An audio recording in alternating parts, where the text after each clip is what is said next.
pela luta, pelo trabalho. E a deputada Moema é um dos exemplos das poucas mulheres que tem aqui neste parlamento e que faz a defesa intransigente dos direitos das mulheres. E agora nós passamos aqui, eu concedo a palavra ao deputado Giovanni Cherini, do PDT do Rio Grande do Sul. Eu tenho que pedir no microfone para dar com a mulher. Senhora Presidente, senhoras e senhores parlamentares, é com muita honra que ocupo esse espaço no grande expediente para falar um pouco daquilo que estamos fazendo em prol de um dos estados mais amados desse país, o meu Rio Grande do Sul.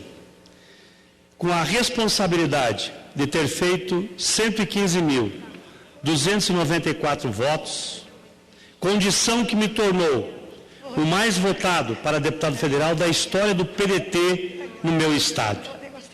Fui escolhido em fevereiro desse ano, um dia após a posse dos parlamentares, na 55ª legislatura, para ser o coordenador da bancada gaúcha no Congresso Nacional.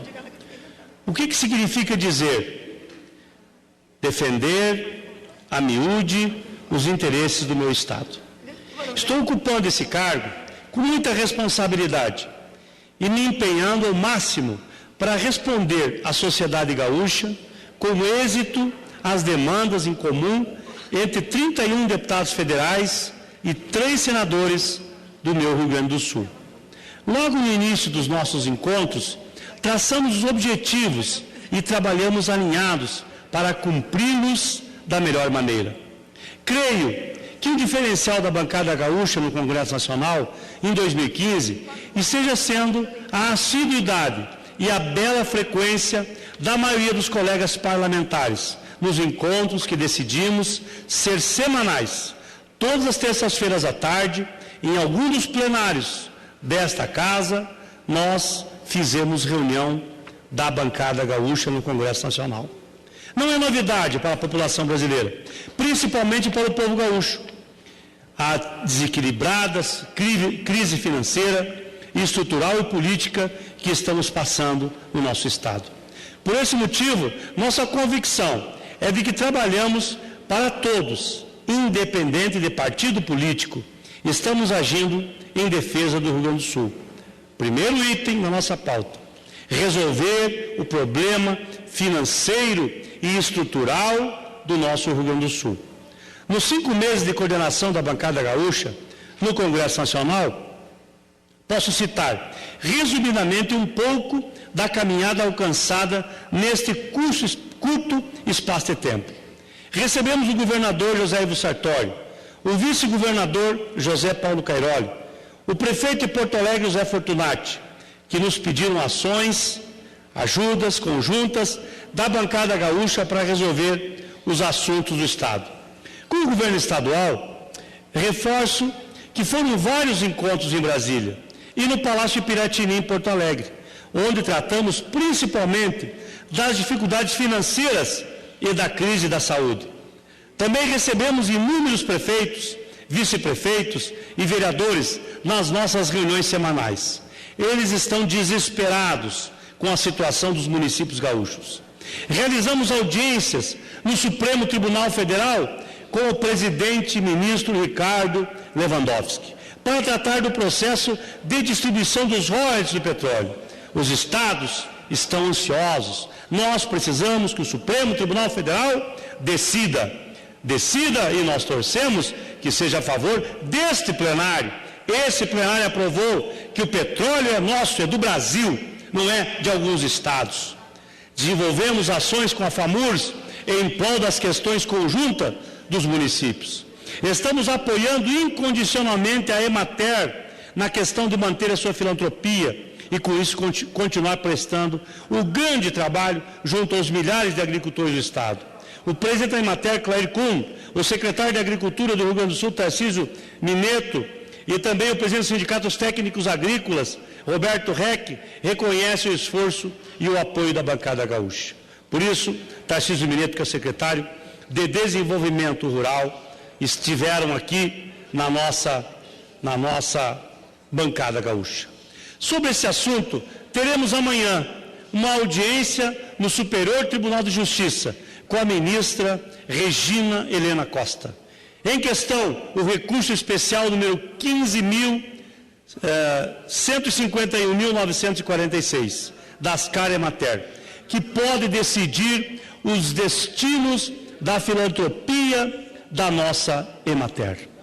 Ainda sobre as ações da bancada gaúcha, refiro-me à nossa participação na federalização da RSC 470, aqui no Ministério dos Transportes. Essa rodovia que atravessa o Rio Grande do Sul, que começa lá em Santa Catarina, passa por Barracão e vai até o Porto de Rio Grande.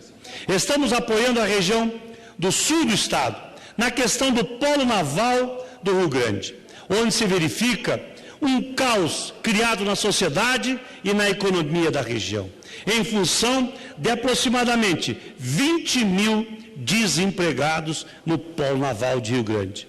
Estamos trabalhando na defesa da ampliação da pista do aeroporto Salgado Filho e melhorias nos aeroportos regionais.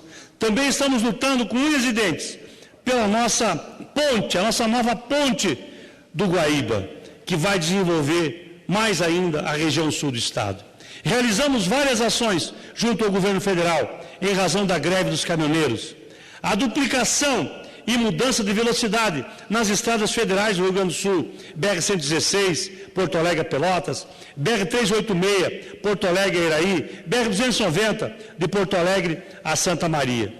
Importante ressaltar que a duplicação e a mudança da velocidade nas rodovias citadas já tem a confirmação do DENIT. Fomos muito bem atendidos pelo DENIT. O órgão vai iniciar essas mudanças pela BR-386, onde automóveis leves poderão se deslocar até 100 km por hora, diminuindo essa máquina de fazer multas, esta coisa que infelizmente nós não podemos aceitar.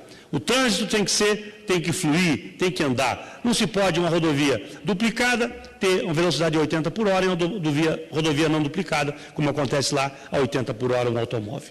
Destaco também a audiência com o vice-presidente Michel Temer, que atendeu a bancada gaúcha, para tratar dos assuntos que envolvem a saúde do Rio Grande do Sul, entre eles a situação das Santa Casas, hospitais filantrópicos e unidades pronto atendimento, as UPAs. Sobre as UPAs, cabe destacar também a efetividade do encontro com Michel Temer, pois o ministro da Saúde, Arthur Quiouro, anunciou no dia 1º de junho o repasse de mais de 56 milhões para custear 31 UPAs em 30 cidades pelo país. No total, serão beneficiadas mais de 12 estados brasileiros, entre eles o meu Rio Grande do Sul. Outra medida efetiva recente foi o anúncio do Ministério da Educação, através do ministro Renato Janine Ribeiro, quanto ao repasse de 1,1 bilhão para o FIES. Também se trata de demanda da bancada gaúcha no Congresso Nacional e que estou tendo a oportunidade de coordenar.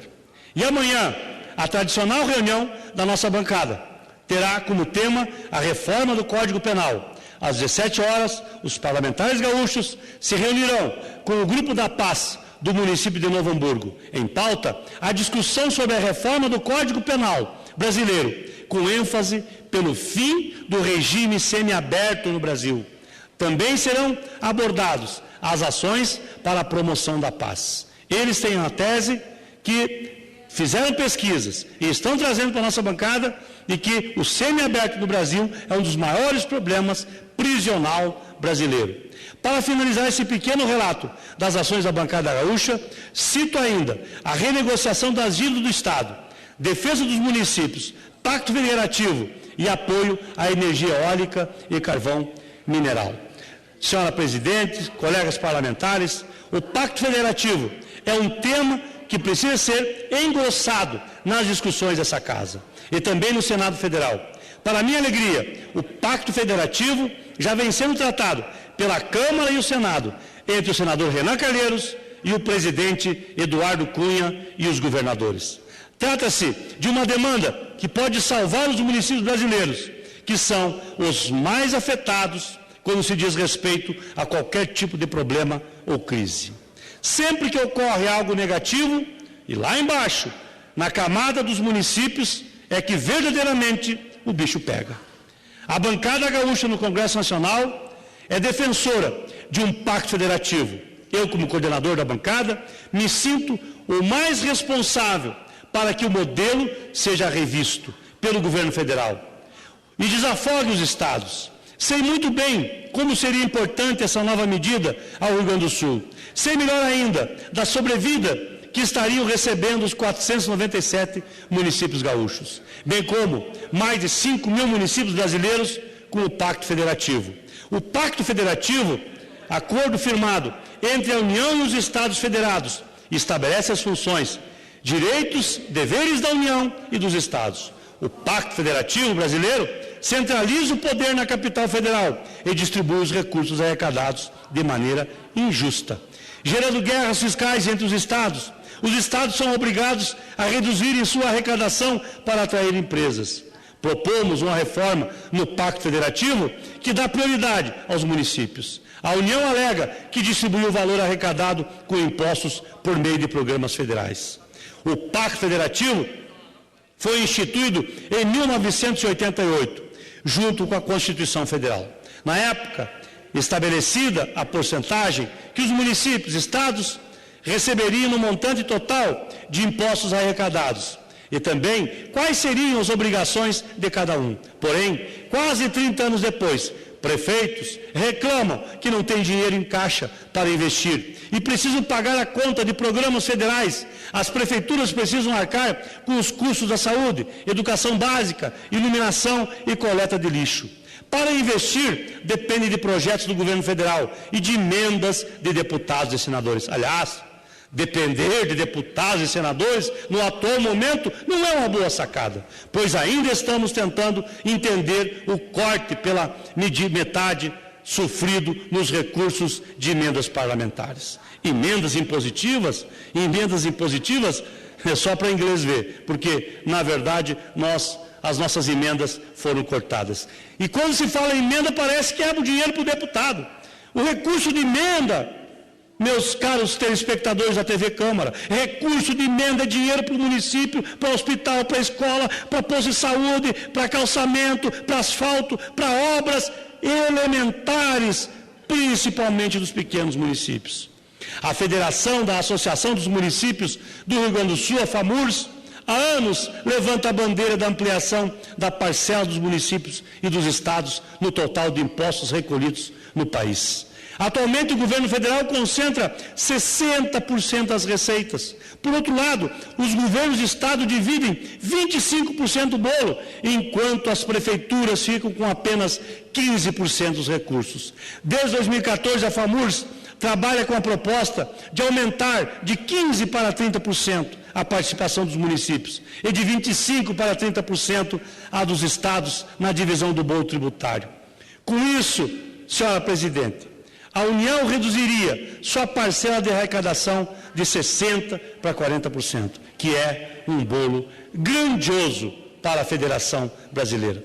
Há 2 semanas, quando aconteceu a marcha dos prefeitos aqui em Brasília, estivemos juntos com a nossa Federação dos Municípios, que deixou uma carta de reivindicações, com 10 itens, o principal deles, a distribuição dos royalties do petróleo, que pode representar uma alternativa de curto prazo para amenizar a atual situação de crise dos municípios do Estado.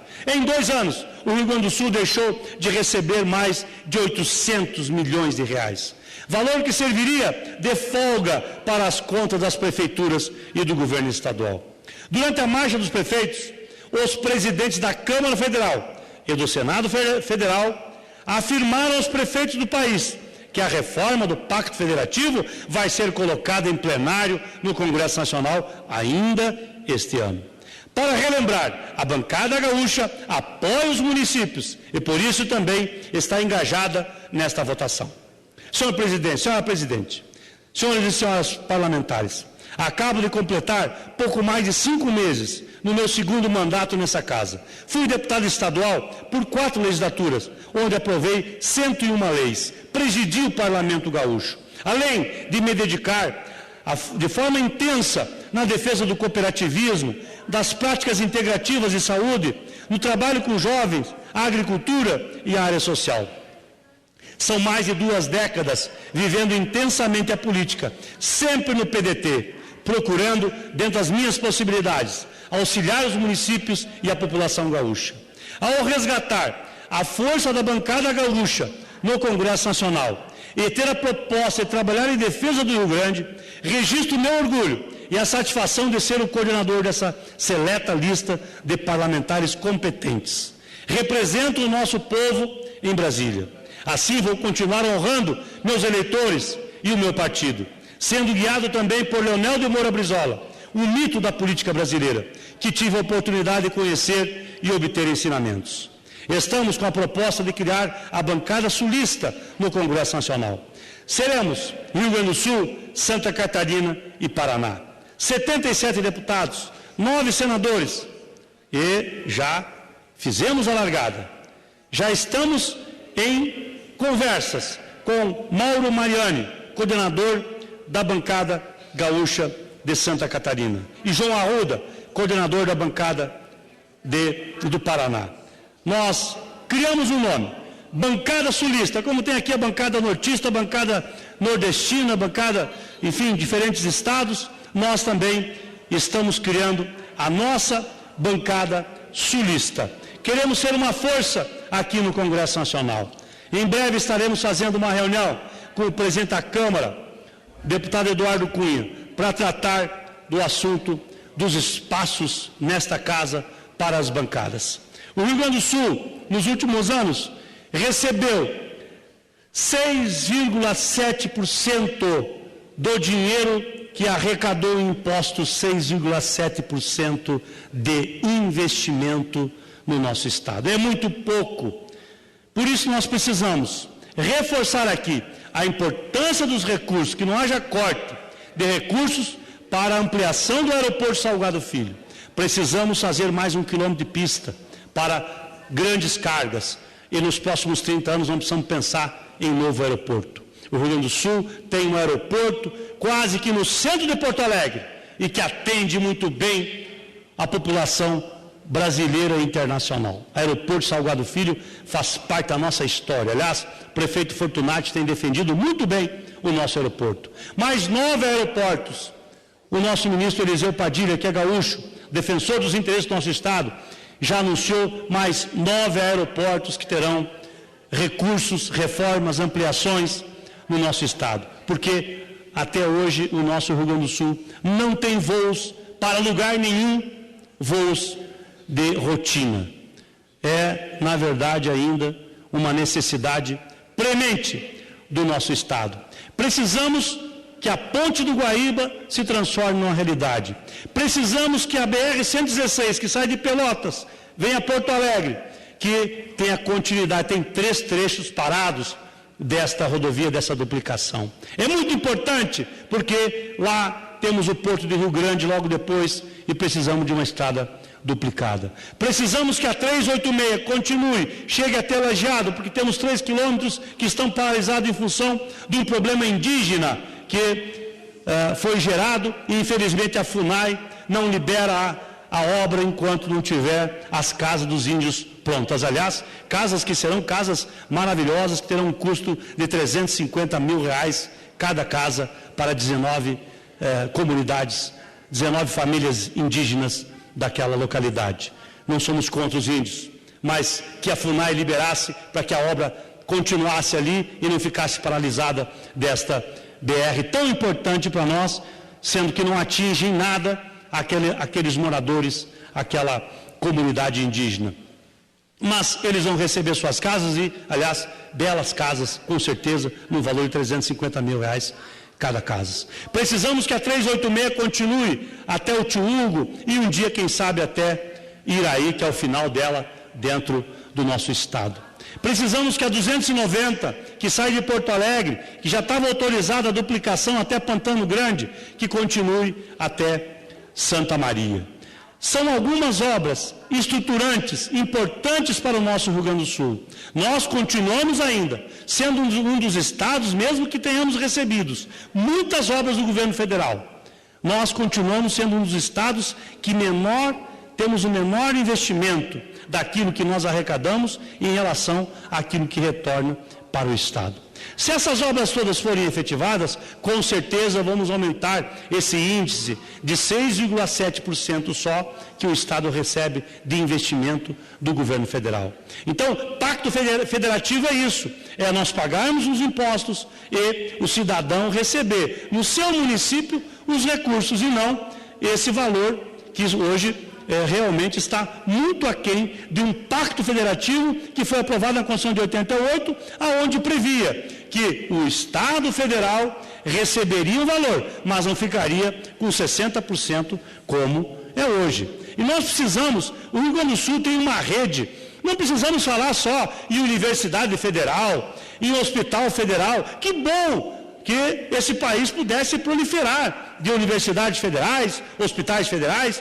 Nós temos os nossos hospitais filantrópicos que podem receber convênios e o governo não tem que gastar tanto para implantar esses projetos. As universidades comunitárias, como nós temos no nosso Rio Grande do Sul, por isso nós fomos lá no ministro Janine para reparar os recursos do FIES para as nossas universidades e anunciou 1,1 bilhão. Então, com certeza que historicamente a nossa região sul é uma grande pagadora de impostos. Diferente do que muitos dizem aqui, que os investimentos vão para o sul. Eu gostaria que mostrasse os números. Os investimentos, e não estou aqui negando a importância do norte, do nordeste, do centro-oeste. Nos últimos anos, o nordeste recebeu de investimento 54% daquilo que arrecada. 54%. Não sou contra. Mas o nosso sul do país, que todo mundo fala aqui, que é rico, que recebeu 6,7% do governo Lula e governo Dilma. Então não é toda essa riqueza, por isso que o Rio Grande do Sul está parcelando o salário do Estado para os funcionários, porque está totalmente quebrado. Aliás, um Estado que, de tudo que arrecada, gasta 56, de cada R$100 que arrecada, gasta R$56 para pagar inativos. É um Estado falido? Não tem. Por isso que nós somos base do governo José Ivo Sartori e estamos nessa luta. Eu imagino que o governador terá que fazer uma reforma administrativa, mas ele está agindo de forma correta, mostrando, desnudando, mostrando a real situação que o Estado está vivendo. Por isso, senhora presidente, como coordenador desta importante bancada aqui nessa casa, de 31 deputados federais e 3 senadores, nós queremos que os grandes temas do Rio Grande do Sul passem aqui nesse parlamento. E não tem tema mais importante que o Pacto Federativo. Não tem tema mais importante que os royalties de petróleo. Aliás, nós estivemos no presidente do Supremo Tribunal Federal. Ele nos disse o seguinte: a hora que for nomeado um novo ministro, nós estaremos colocando em votação a questão dos royalties de petróleo. Aliás, eu até estou preparando um projeto aqui nessa casa. Eu penso que a justiça tem que ter prazo para julgamento das coisas. Nós não podemos ter casos de justiça que fica 10 anos. Ao bel prazer do julgador? Não, tudo tem que ter prazo. Seja 2 anos, seja 5 anos, mas tem que ter prazo. Por isso nós queremos, aliás, esse assunto nem devia ter ido para o Supremo. Essa casa tem que ter autonomia. Quando aprova alguma coisa, isso tem que se transformar em lei. Essa história de judicializar a política está completamente errada, mas mesmo assim nós estamos lutando. Nós queremos que o Supremo Tribunal Federal se manifeste sobre royalties de petróleo, porque é a salvação de muitos estados brasileiros. E nós não estamos tirando nada de ninguém. Aliás, todos os estados ficarão com o mesmo valor que tem hoje. Nós queremos o plus. Esse plus que nós estamos justificando aqui, que aprovamos aqui e que nós esperamos que o nosso presidente do Supremo Tribunal Federal, agora que já tem um novo ministro, coloque em discussão e julgamento a questão dos royalties de petróleo, tão importante para o nosso Rio Grande do Sul. Falo especificamente do nosso estado, que está precisando de recurso, que está parcelando o salário de funcionários, que está tendo dificuldades enormes em termos de não tem dinheiro para fazer operação tapa-buraco no Estado. Estamos com as estradas com muita dificuldade. Então, este é um apelo. Nós precisamos de um novo pacto federativo e, especialmente, do julgamento dos royalties de petróleo por parte do nosso Supremo Tribunal Federal. Era isso, senhora presidente. Muito obrigado e viva o meu Rio Grande do Sul, viva o nosso Brasil. Obrigado. Parabéns, deputado Cherini. O deputado traz aqui para essa discussão. Que coloque nos anais da casa e na Voz do Brasil. Perfeito, deputado. O deputado traz uma discussão bastante importante, que é com relação ao Pacto Federativo, que é um dos grandes temas que tem sido discutido nesta casa. E é fundamental que possamos realmente ter um melhor equilíbrio na divisão do bolo orçamentário entre União, estados e municípios. E agora concedo a palavra ao deputado Silas Câmara, do PSD do Amazonas. Senhora presidenta José Nunes, do PMDB de Tocantins, esse maravilhoso estado que demonstra com a sua pujança econômica, enfrentando os desafios que lá têm, da sua capacidade de superação, meus colegas deputados federais, deputadas federais, funcionários dessa casa, povo brasileiro que me